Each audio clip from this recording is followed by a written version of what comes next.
Started. Just a quick note that this is one of our live streamed sessions, so welcome to all of you joining us online. My name is Suzanne Holteen and I direct NCSL's Employment, Labor, and Retirement Program. Really excited to be part of this AI track, which is new to NCSL Summit this year. We've been hearing a lot about AI and the workforce for quite a while now, so exciting to have this session, and it brings together multiple topic and program areas, including labor and economic development, education, technology, the workforce, and including ways states are defining and promoting skills that are learned on the job.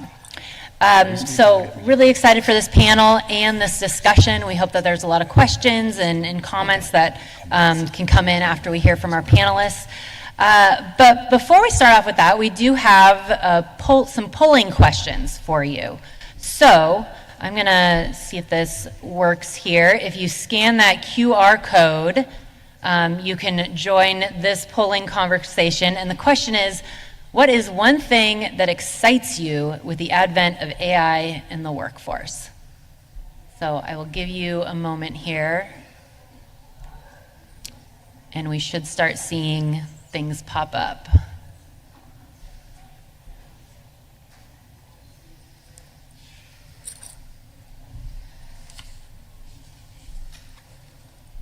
And if you're having problems, raise your hand and one of the NCSL staff can come around.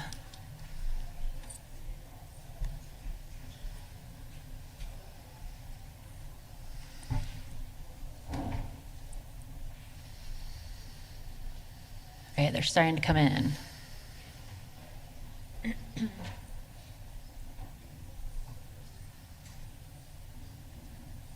Okay, efficiency, sticking out.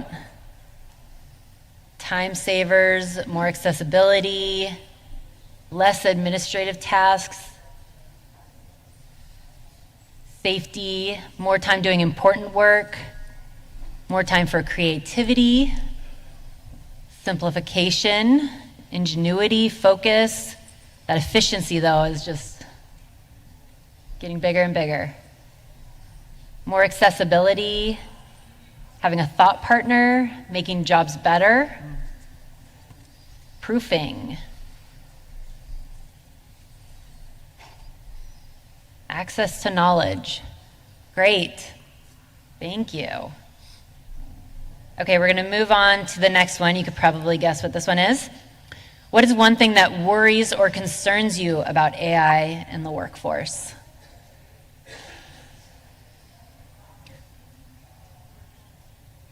So you might have to rescan that QR code.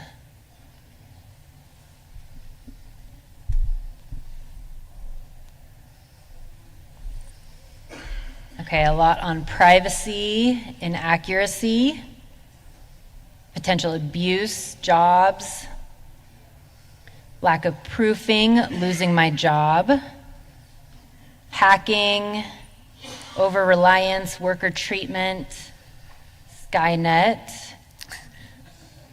Okay. Data safety, loss of jobs replaced by AI, misuse, copyright, opportunity gaps, job elimination, over-reliance, trust. Perfect. Well, hopefully we can address some of these opportunities and some of these concerns and worries you all have as well.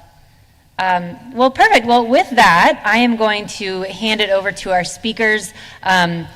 We are joined by Tim Taylor, who is the co-founder and president of America Succeeds, an education advocacy organization that engages business leaders in modernizing education systems to drive equity and opportunity.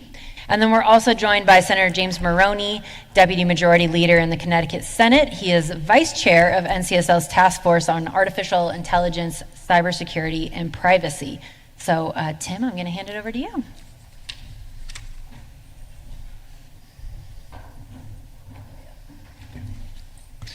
Good afternoon, everybody. Again, I'm Tim Taylor. I'm the co-founder and president of an organization called America Succeeds, a policy and advocacy organization based in Denver, Colorado.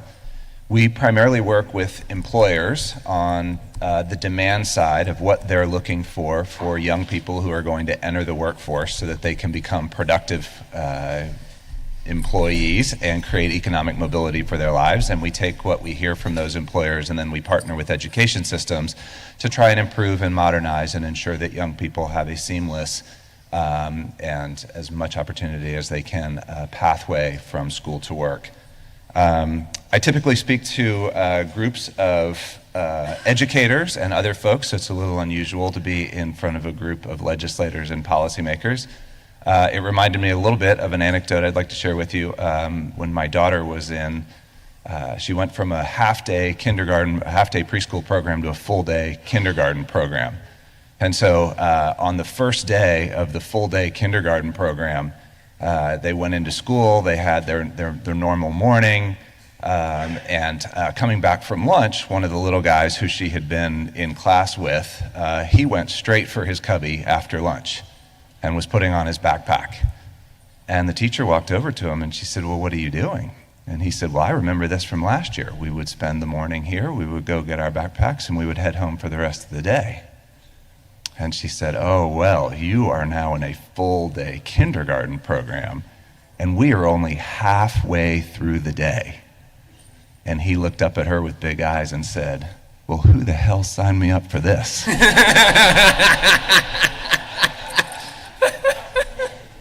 So I'm not sure who signed me up for this, but I am grateful to be here and appreciate the opportunity to be here with you. So a little bit about America Succeeds and any qualifications that I have as it relates to this is work that we've done around what we call durable skills. Durable skills is a term that we coined in order to reflect what a lot of people refer to as soft skills.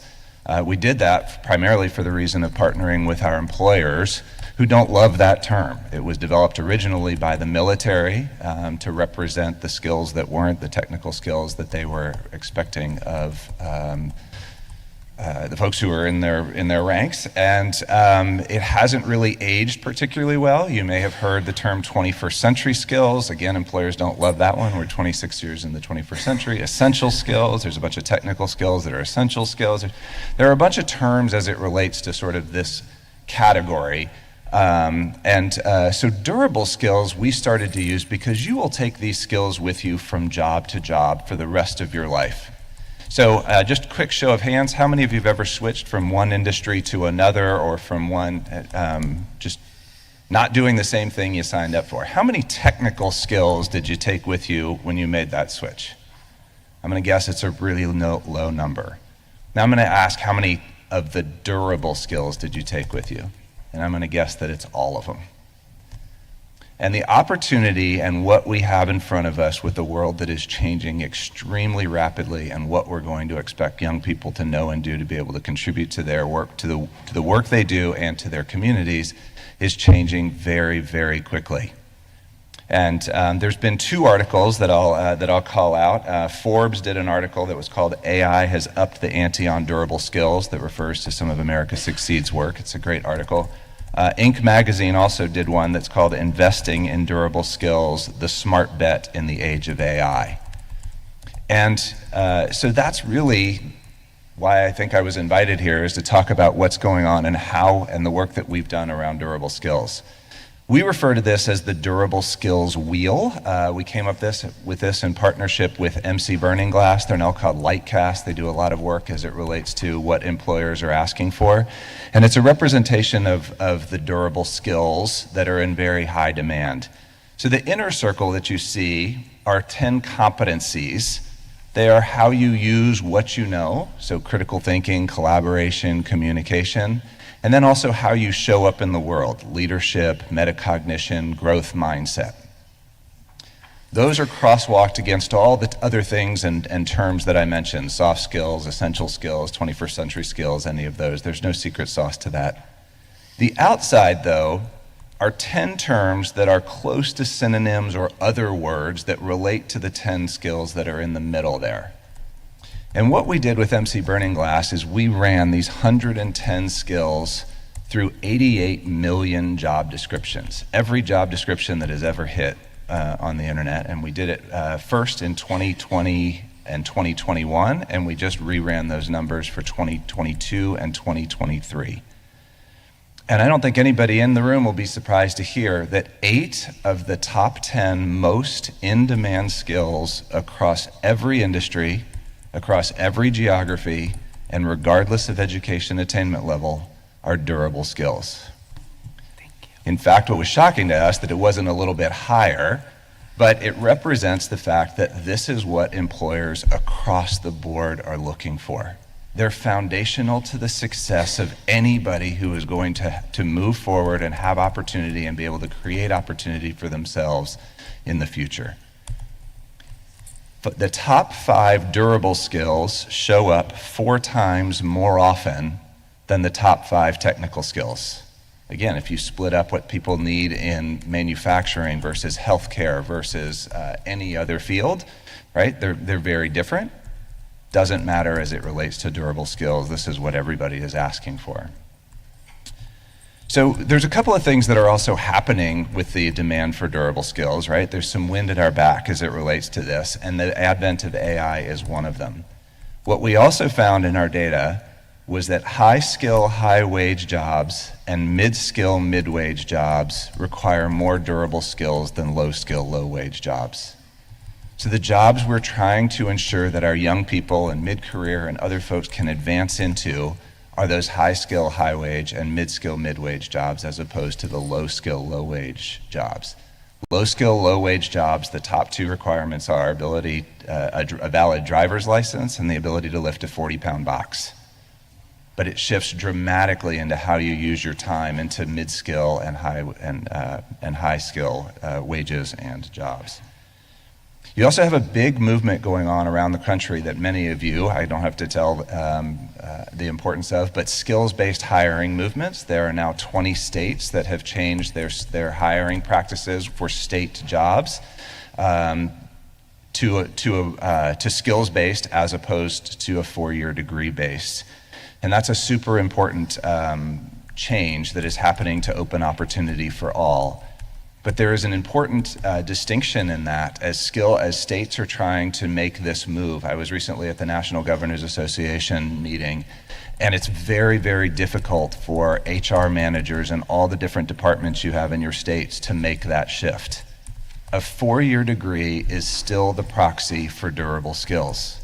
It's not the perfect proxy, but it's still a decent proxy for durable skills. So hiring managers will continue to look for a 4-year degree as it relates to those durable skills, even when an applicant might be able to demonstrate that they have some of the technical skills that are required for the job. Think about it. Everybody in the history of history has been hired for a combination of their technical and durable skills, and trying to be able to validate and assess those by HR managers is not easy, and that shift isn't going to come very quickly. See if I can figure out how to advance this slide.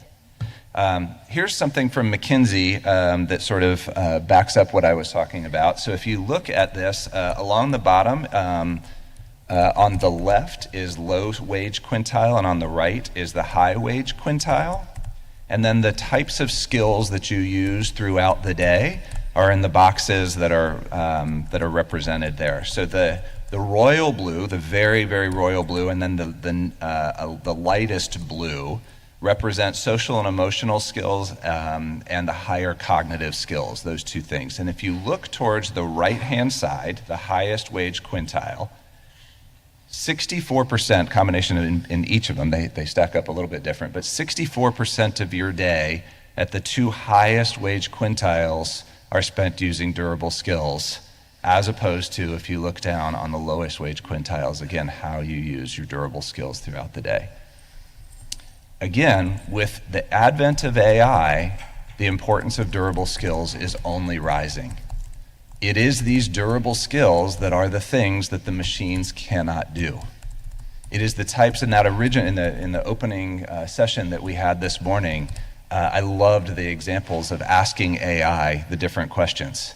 But those were critical thinking questions. Those were creative. Those were all the things that machine was figuring out in response to the individual who was operating that. The work that we have in front of us is a couple of folds.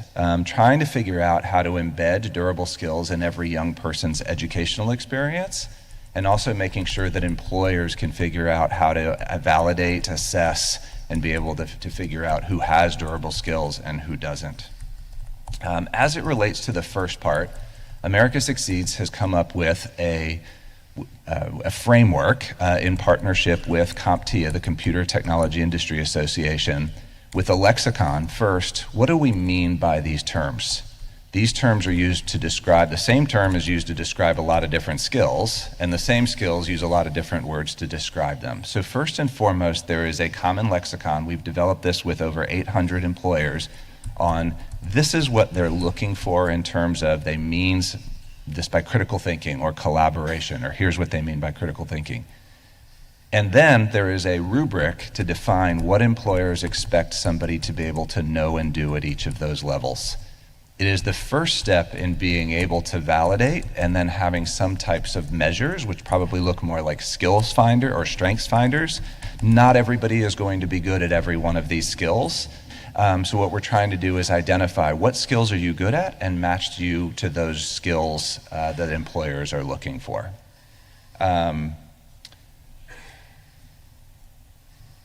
Here is a QR code where you can get access to that durable skills framework if anybody is interested in taking a look at that.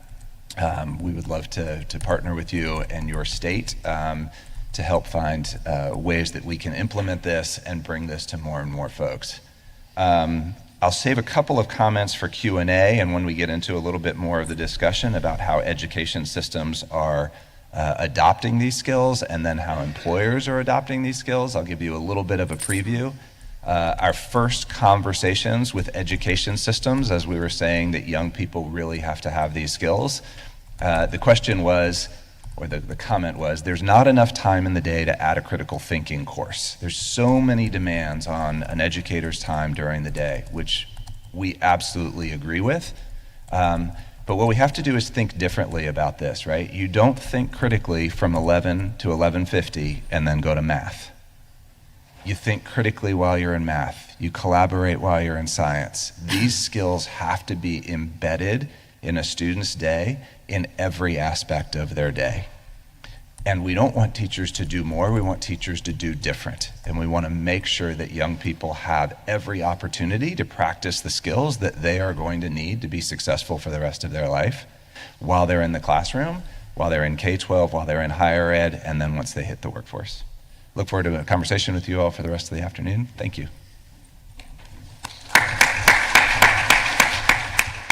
Thank you, Tim. Senator Maroney, I'm going to invite you up here. Great. Thank you.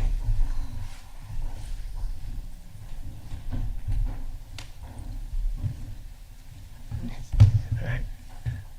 It's tough having the panel after lunch. I think it's siesta time, and I thank you for having a good joke. I didn't bring a joke today, so I'll do my best to keep you up as we move through this presentation. It's very interesting. So there's a book, Prediction Machines, that I had read 2 years ago to explain AI, right? What AI is, essentially, it's a prediction machine. It's just predicting. Google Maps predicts what turns you should take to get where you need to go. ChatGPT is predicting the words you want to hear when you put in words or questions. But his thesis was that as the cost of predictions come down, the value of judgment goes up. And that's borne out in your research. So it's something, it's good to hear, right? So let's see. How do I put on? What? Right there? Okay. All right.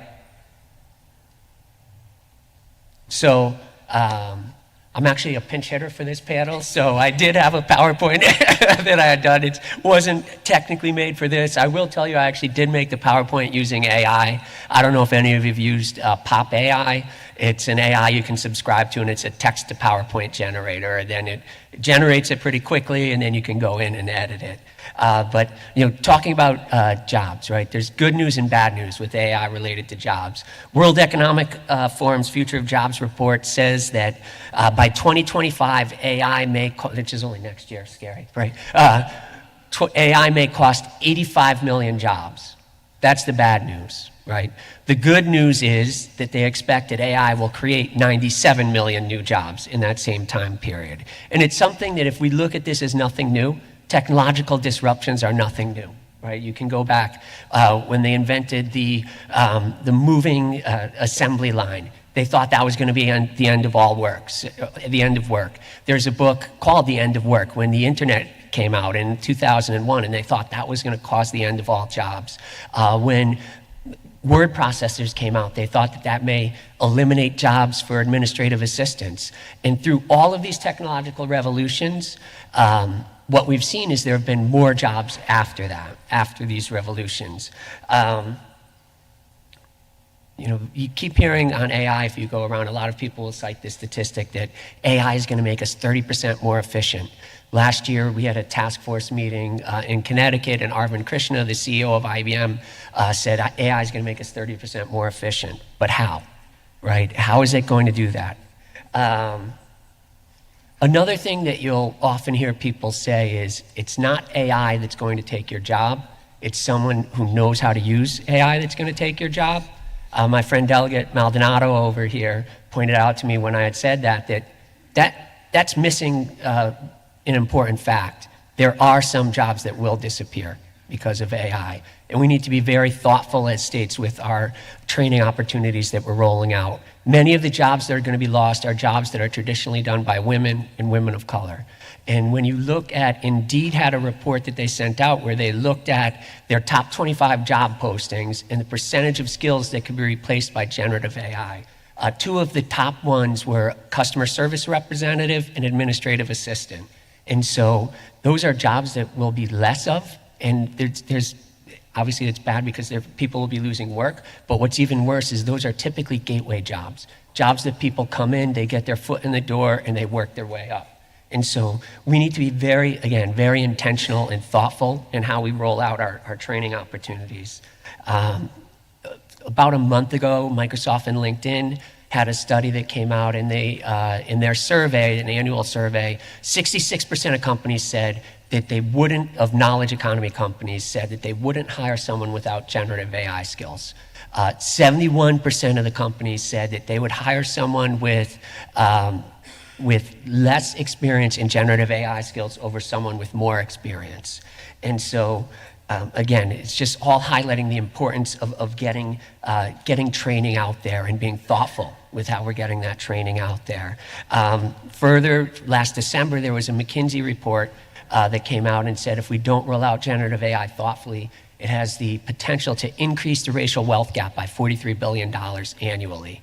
But if we roll it out thoughtfully with the training opportunities, there's the potential to narrow that gap, right? And how do we incentivize AI for good? So I'm really good at citing problems, right? But what are the solutions?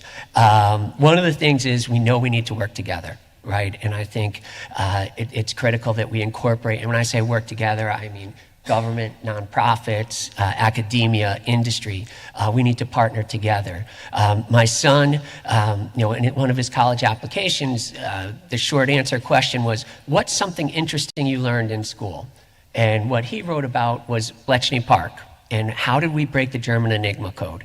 It wasn't just traditional military cryptographers. We brought together chess players, puzzlers, Navajo speakers, in addition to the cryptographers, and that's how we're able to break the code. So what does that say? What's that lesson? It's just various perspectives, right? We need different perspectives to bring together to help solve this problem. What are we doing in Connecticut? Actually, no, this is, see, it was reused. But this is later on, sorry. But so we're trying to do some things in Connecticut. And again, talking about the importance of working together. Has anyone in here read the book Recode America? It was Great book, right? And so what is it? One of the important things that they said in there, and one of the important quotes I took out, was that we have to remember that for many people, we're not creating a new relationship with government. We're repairing a deeply broken relationship. And so that's why I think it's important that we're partnering with nonprofits and people on the ground. And so what we're looking to do in Connecticut is to partner with nonprofits to help do outreach, right? To get people, and we're looking at it as a multi-step plan. So most of our states have money, whether it's from BEAD or federal funding for digital equity work. In Connecticut, even though we're a state that's 98% wired, they did a digital equity survey, 7,000 families. 27% of those 7,000 families did not have access to high-speed internet. And as we found during the pandemic, a lot of people, poorer families especially, connect to the internet through their phone. And we developed a certificate in generative AI that we launched at one of our community colleges. One of the most important skills for generative AI is that lifelong learning. Right? How do you stay up to date? We know that things are constantly changing. So if we're telling people that you need to go online, right? You need to go online for most of your government services now. You need to go on to continually update your skills, update and upgrade your skills. We need to help people connect to the high-speed internet and make sure they have devices. A lot of times people weren't connected because they lacked a device. So we created the Connecticut Online AI Academy, was one of our goals. Again, and that the genesis, and I say we, David Ferreira, I asked him to do it, and then he actually did all the hard work.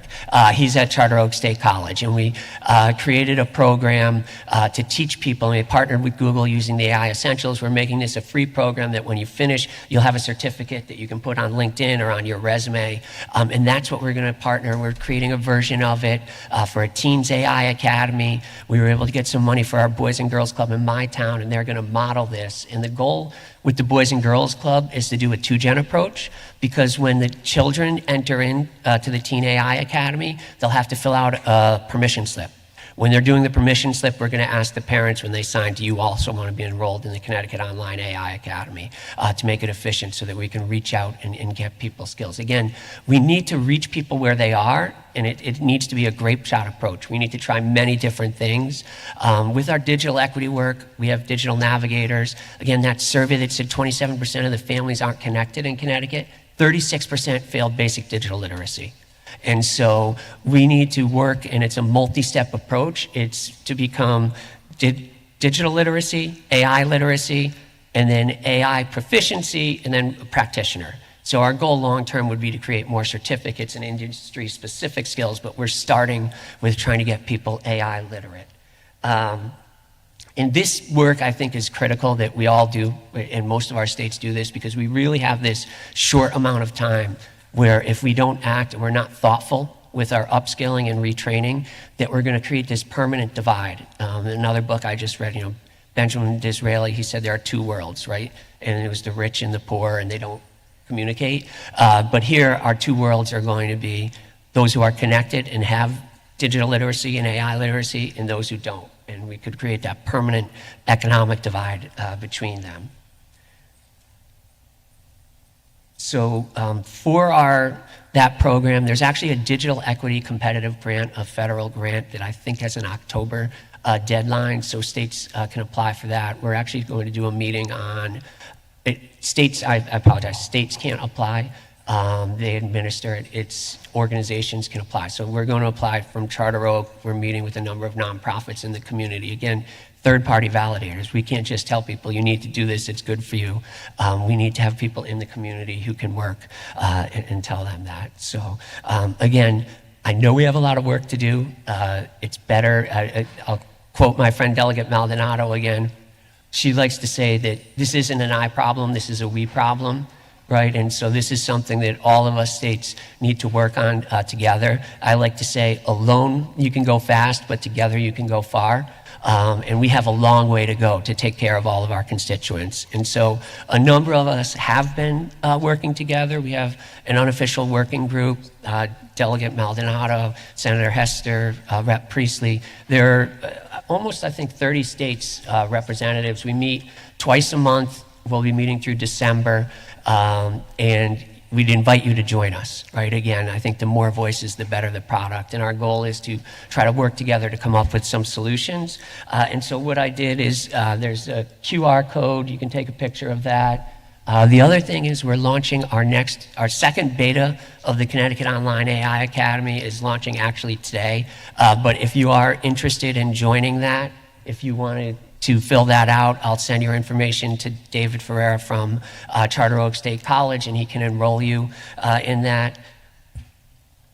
And then another thing that we're working on, and so is anyone from Pennsylvania here?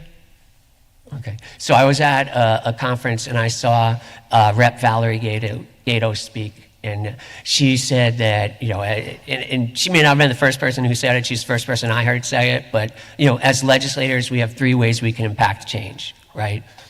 Regulation, legislation, and communication. And I like to, this is my attempt at a joke, so as Taylor Swift would say, haters gonna hate, legislators gonna legislate. But I just shake it off. So with that being said, I'm working on an outreach campaign this month. We're calling it AI August, and so we've created emails. Senator Hester's interns are also helping. So we've written out these emails to go through. So last week was vocabulary. You can understand what's used for AI vocabulary. On Fridays, I'm doing an interview with someone, a video to put on social media. So actually the director of the Boys and Girls Club, her interview was great. She said, how does she use generative AI? And going through one of her best tips was, and it was phenomenal. She in like 3 minutes did it. She has to organize all of her meetings for a 2-year to show to her board of directors. And so she just copied and pasted it, put it in there, and it was able to generate that list for her, and she just checked and cleaned up. But anyways, there are 2 emails a week, some videos, but it's all shared, right? I think it's something, again, it's too important, right? This is something that together we can go far, right? And so if you want to use that, you can take a picture. Everything's on the Google Doc. We'll be updating it because we haven't finished out all of August yet. But you're welcome to copy and paste any of those emails to send out to your constituents. And then the last thing I have on there is from our AI task force in Connecticut. If you are running a task force in your state, and you wanted ideas for your task force, what I did is I put together, it's all of the agendas from our meetings, the list of the speakers, and the contact information for all of the speakers. Although I think our goal for next year is to try to do some things, right? Like after, we can't study it all the time, but hopefully next year we can also, in addition to studying it, pass some good legislation. So thank you. Oh. Yeah. Great. Well, as Senator Maroney referenced, we brought him in kind of at the last minute due to some flight cancellations and problems with air travel. So I did want to give a moment to Candace Archer with the AFL-CIO. Our other AFL-CIO speaker was unable to attend today, but I just wanted to give Candace you a couple of minutes to just talk about how the AFL-CIO is centering some of this AI in the workforce work around the worker, and then respond to anything that you've heard so far. You bet. Thank you. Good afternoon. I want to first carry Amanda Ballantyne's regrets for being unable to make it today. I know she's disappointed that she can't be here, and unfortunately the aftermath of yesterday's storms and weather delays really caused a cascade of flight problems, so I apologize on her behalf. I'm happy to fill in as a respondent to the remarks on the panel and also to answer your question, which I'll get to in a second. Just to situate my comments a little bit, I want to explain that I'm with the AFL-CIO. I'm sure many of you know what that is, but it's a federation of 60 labor unions that represents 12.5 million workers in every imaginable profession.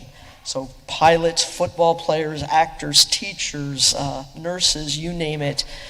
We represent a union that represents those workers. And since AFL-CIO membership is so large, the workforce that we represent is very indicative of the workforce of the United States. So when you're talking about AI and the workforce, really we bring to the table the voice of the people who are doing the work, the the voice of the workers. And I know that that's what Amanda's remarks would have talked about more fully.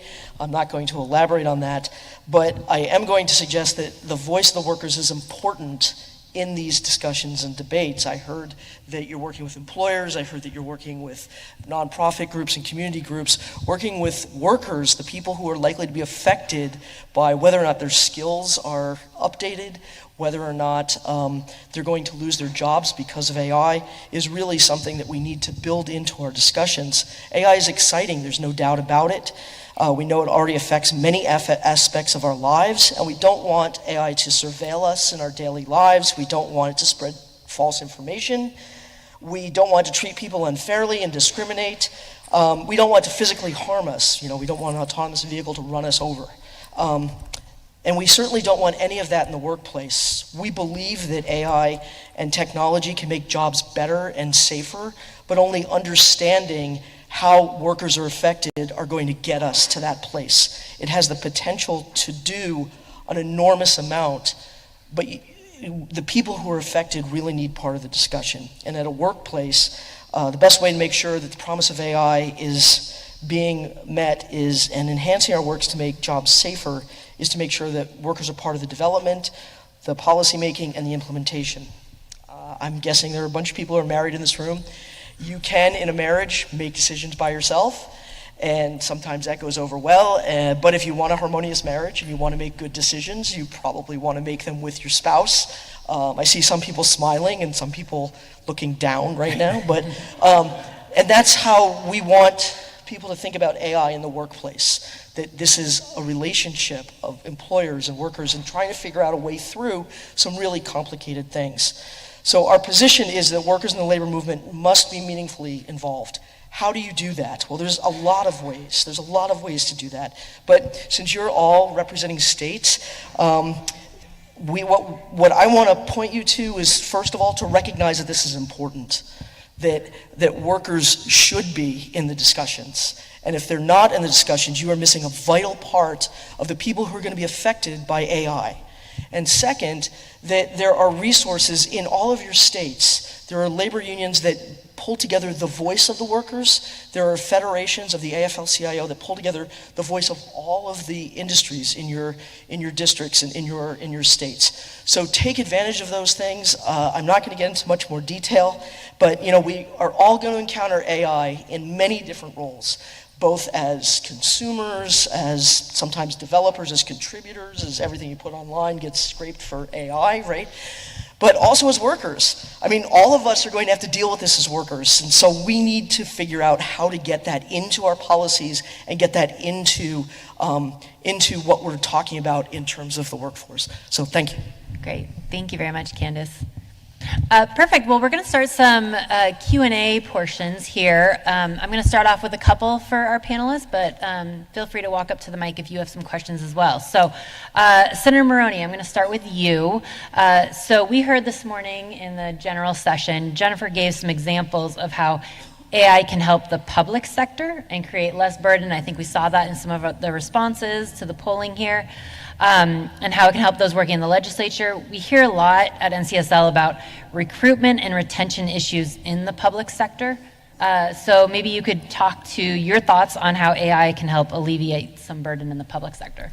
Yeah, thank you very much. And first, I just want to acknowledge that, right, it is important that you are including the voice of workers, and that one of the Malcolm Gladwell books, it goes back into, and it was like this, actually it was an AI, it was years ago, but it was this high-tech system they were wargaming it out to test it out, and they went against a general, and the other general went old school. They used carrier pigeons. They empowered the people on the lines to make the decision, and it just underscores the importance of boots on the ground, right? Those people who are closest to the work and their voice, it's important to include that as well. So thank you. It was an oversight for me not to mention that, but there are lots of ways. I know as a government, I see that we can use AI, and again, one of the things in Connecticut, we did pass a government use bill back in last year, 2023. Seems like forever ago now. So as of February 1 of this year, we had required policies and procedures, and as part of those policies and procedures, we required an impact assessment for anything for the high risk if you're using AI to make decisions. But a lot of the ways that we can use it are making it easier to communicate with constituents, right? And so we have workforce development. We have probably a dozen different agencies that deal with workforce development. If you lose your job, you don't want to go to a dozen different websites. You may not know of a dozen different websites, right? So we should have chatbots that are trained only on those materials and just, again, testing them to make sure they're not going to go off the rails, that it's a closed system. I'm sure you've heard the example in the city of New York where they used the chatbot that was advising people to cheat on their taxes and do other things like that. So again, that importance of testing, right? That pause. So that's one, is, organizing information, communicating with constituents for case managers, summarizing, those are good uses. Another use I see is, as we transition towards skills-based hiring, AI is going to make it easier to assess and transition to skills-based hiring. So in Connecticut, we have 365,000 residents with some college, no degree. Right, and I think Jobs for the Future just released their report, and I think it's 40 million across the country, 40 million people with some college, no degree. I actually met with one of my constituents who was part of he's not my constituent, he's a resident of Connecticut. He was on our AI task force, and his business is called Elemental Cognition, and they have an AI that was used for helping people to pick their classes. And so it was a university in Australia that it went there, and then you can optimize it on anything. You can say, I don't want any classes before noon, or I don't want, I can only take classes these days, I work. But I talked to him, is there a way that we could also use that to optimize on certificates, right? What's the quickest way to get someone back to work making more money, right? Or to upskill them into a new job? And again, if you're working already, traditional advice, it may be hard to meet with a counselor during the day, right, between the 9 to 5. And so having a way to get that information and then making your appointment, right? Because I think it is key that we do keep that human in the loop, that you have that person to talk it through with, but to get that initial information to help people figure out, how can I get back to work? What are the opportunities? And what's the return, right? Like, how can I get somewhere more quickly? Great, thank you. Tim, you talked a lot about durable skills and how employers really value those skills. Do you have any recommendations or examples for policymakers looking to promote durable skills in their states? We hear time and time again, you as policymakers, you want to come home with those tangible examples. So any recommendations there? Yeah, thank you. There's a couple. So we have a policy tool that is on a website called durableskills.org. You can go in and you can look at. There's a little bit of background for each state. Primarily, those are in terms of education and looking at some of the things that you have in place in your states. One of the things that we find incredibly powerful as it relates to this are portraits of a graduate. There are a number of states who have created portraits of a graduate that embed a number of these durable skills into their portrait. The next phase of that work is to make sure that the student's day looks different than it does today. To say that we're going to have a portrait of a graduate and not change the student's day, I have a colleague who refers to some of those portraits as flat Stanleys. Nobody will ever look like that portrait unless you change the student experience during the day so that they have those skills. So take a look at that those policy recommendations. We've also worked with a couple of states. I'll give a shout out. Hopefully some of you are in the room. Arkansas, Indiana, Utah, and North Carolina, all doing some really cool stuff around this. Kentucky is doing some really cool stuff around this too. Bridget in the audience, so shout out to you guys. I'll share an anecdote that I think has a lot of power in this, both in K-12 and in higher ed. We were talking to some folks at a couple of different community colleges as it relates to their continuing education programs. So think programs where a student goes in, gets a certificate, and immediately changes the trajectory of their career. A welder, phlebotomy course, cybersecurity, something like that. So not the 2-year degree. The average age of those students are 34 years old. So a little bit later in their time.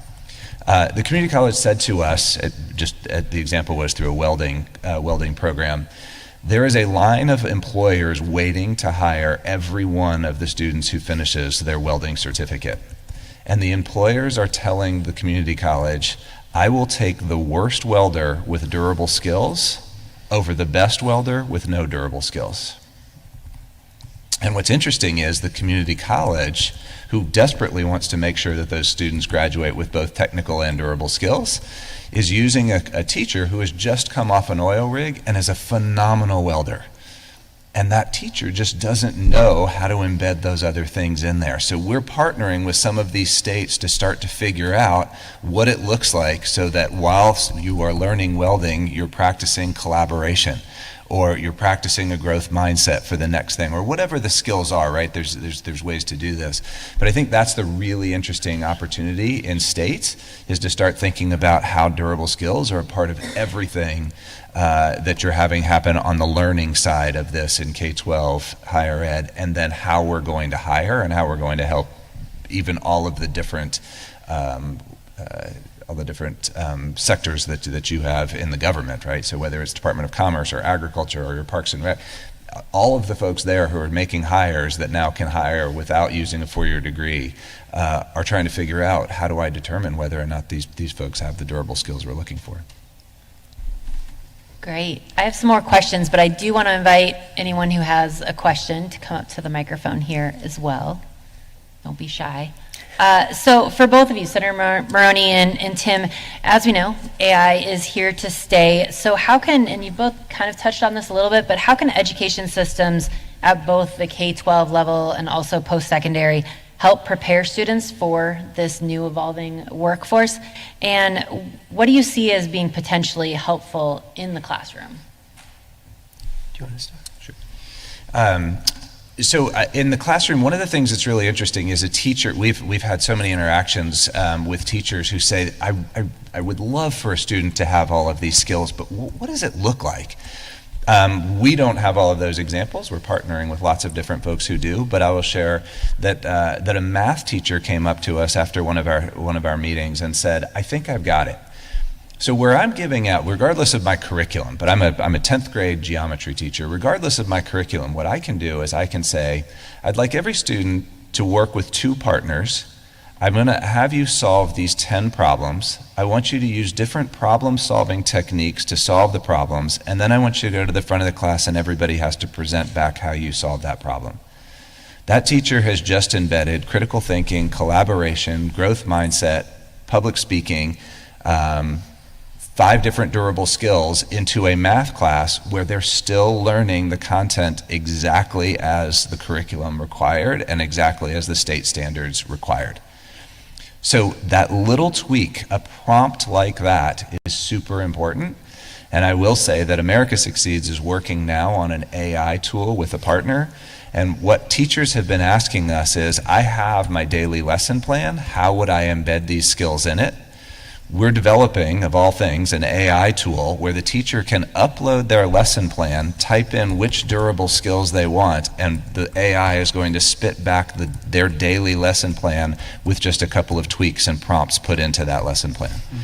And that's a tool that we're working with. Arkansas might be the first place to see it, fingers crossed. So if there are other states out there that want to explore things like that, we'd love to partner. Great. So, yeah, I think so first I have to, I guess, put the caveat that I'm not an educator, and so I think that boots on the ground, it's important to get the feedback, so these aren't vetted ideas. But the one obstacle I know we have right now in Connecticut is ChatGPT is not compliant with our state educational data privacy laws, and so they can't use it within the school system. So there was one of our RESCs, which is in Connecticut, we don't have county level government. A RESC is a regional educational service center. So there's one of our RESCs that has a compliant version. They use the API and they set up some lessons. So what we had proposed in a bill was to expand that pilot to more schools. And again, if families don't have high-speed internet at home, they may not get access to these models. We know that this is likely here to stay, right? And having that exposure is important. So that's one thing, is finding a way to make sure the tools are compliant with the data privacy. I think the other Another issue is, I don't know if you remember a while ago when everyone was going towards writing across the curriculum. I think that with AI, it really has to be AI across the curriculum. Similar, as you mentioned, embedding the durable skills in the other classes. Just how are you using this within the different classes? There's so much that we ask of our teachers nowadays to do during the day, so trying to work it within what they're doing. Then the other thing we need to do is to create model curriculum, right? As states, we're good at aggregating resources, so we did ask our State Department of Education, again, to build in an that piece got taken out of the bill at the end, but we were going to ask the State Department of Education to create model curriculum around AI to share with the schools, as well as model policies and procedures, so that all the schools didn't need to do it themselves. Great. Yeah. For those of you that have any influence or opportunity to make this less scary and to get it into schools and to start to change the mindset around AI in the classrooms and students practicing this, a teacher shared with us, I thought it was a really clever observation. They said, when the calculator first came out, there were a lot of folks in education systems that said, no, everybody still needs to use a slide rule. And that calculator was pretty scary. And then we put a bunch of kids into the world who were using calculators. And then what happened was we got the internet, and we had the education system that responded as, nope, you still need to have a book. And we have a lot of kids who can't research and tell good information from bad from the internet. And now we have AI. Let's not do it again. Let's get it in front of kids. They're going to use this tool for the rest of their lives. Let's make it not so scary and give them the opportunity to practice and use this tool while they're still in school. Perfect. Questions? Yes, go ahead. Hi, Jarrell from Workday. I would like to jump back to the conversation you were having a little bit earlier around the lexicon that you were developing around durable skills. So we do something similar. We call it an ontology, so it's our fancy word for it. But the issue that we have, and I'm curious if you're seeing the same thing, is that we have our pool of employers that we sort of build this data on. But that's limited, right? It's more than just the employers that we have access to. So in the states that you are seeing them sort of transition to the skills-based employment, are you seeing any sort of like successful frameworks or ways that they're making this data accessible to private sector, public sector, academics, think tanks, anything like that, so that we can scale up and kind of expand and make this actionable so we can use it for, say, projecting what skills will be needed, or sort of make it dynamic so it's not fixed to that like one survey point that we do. Yeah, did you say you were with Workday? Yes. I'd love to talk to you afterwards. Yes, I mean, we spoke with over 800 employers to collect information on what they expect somebody to be able to know and do as it relates to these terms. And our model is open source. We've got funded from some big national funders, so that lexicon is available to anybody. If Workday is going to sell a product related to that, I still want to talk to you about licensing. But one of the things that happened in that is that there was a lot of conversation around each of the skills and whether it was different from one industry to another. So the idea of risk management came up, and there was somebody who said, well, you know what, I'm on a factory floor, I run a factory. Risk management is very real about the types of risks that we have with moving equipment. And I don't think that the term will match. And then somebody else said, well, I work at a accounting firm, and what we're worried about is, right, a young person coming in, or anybody coming in, and not knowing if I move a cell from one column to the other, that creates risk in how the columns. Fortunately, we had a really good facilitator who said, I'm curious, is risk management and the ability to identify that that's risky behavior the same definition across both, and the application of it is different?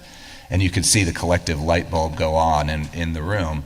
Those definitions do carry across, and when we've had enough conversations, I think that's something we can share as to each of how that all came out and why it's gotten such good feedback in terms of the lexicon that we have. Yes. Okay. So I have a question, I guess. So a lot of this conversation has been around young adults and students and children, teenagers, but there are a lot of workers right now, 20s, 30s, 40s, who will still be in the workforce in 20, 30, 40 years. do you know of any like efforts or strategies to kind of reach out to these workers and make sure that they're proficient in like durable skills and generative AI and all of the things necessary for the future workforce? Do you want to take the durable skills? 'Cause I can't do that. I'll and do a very the quick AI. thing on the durable skills. One of the things that employers have been asking us, it's very difficult to use any type of assessment on hiring, right? Because of EEOC, you can still use a 4-year degree, which is one of the most inequitable hiring tools we have, but you can't use any type of assessment around it, around durable skills yet. But what a bunch of folks are asking us about is doing some type of assessment for their incumbent workforce so that they can do some skill up training. And there's a lot of courses and some other things now that are starting to be developed for incumbent workforces. So when hiring's tight, you're more willing to invest in upskilling employees, and that's the market that we're in right now. So the demand is starting to grow. Yeah, and I would say it would be similar with the generative AI. So there's a book, Jamie Vollmer, Public Schools Can't Do It Alone. Well, government can't do it alone, right? And it has to be partnership with industry and upskilling and reskilling and making resources available. We do have a program in Connecticut for long-term unemployed. It's called Platform to Employment. That's one of the Workforce Investment Boards runs. So we've met with them to talk about them incorporating the Connecticut Online AI Academy into their training, because the average age of participants in that program is over the age of 50. And if we look back at that study that said that 71% of companies would take someone with less experience in generative AI skills, if we're not giving those potential employees the generative AI skills, they'll have a very difficult time getting a job. So it's going to be that outreach, right, and partnering with, we talked about the businesses, but also what can we provide with companies? How can we help you to upskill your employees? And then again, we shouldn't be creating content necessarily as the government. It's also partnering with a lot of the companies who have already created this content, like Amazon, like Google, like I think Intuit may be creating for businesses. So, and just helping to distribute that and make people aware of the opportunities.